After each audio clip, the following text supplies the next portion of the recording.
Mohon penjelasan singkat tentang fenomena jasad mayat dikubur tidak hancur setelah puluhan tahun wafat. Bagaimana timbangan syariat Islam?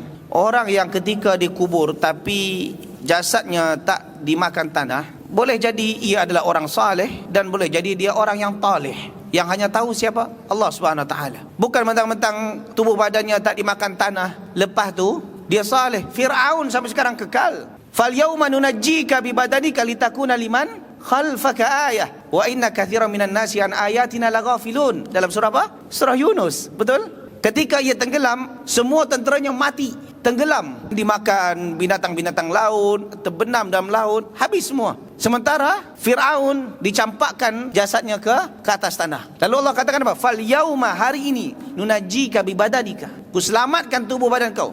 Dan itu bukti sampai hari kiamat. Litakuna liman khalfaka ayah, untuk menjadi bukti bagi orang-orang selepas engkau. Wa inna katsiran minan nasi an ayatina laghafilun. Tapi ramai daripada manusia yang lalai daripada ayat-ayat Allah Subhanahu Wa Taala. Itu Firaun. Boleh juga mungkin dia orang soleh. Jadi adapun dia soleh ke tak soleh itu bukan urusan kita. Kita tak tahu apa yang berlaku di alam barzakh. Sebab alam barzakh itu alam gaib. Tengok Firaun, tengok apa berlaku. Dia tengok macam tidur biasa je. Tak ada pun macam kena seksa biasa je kan.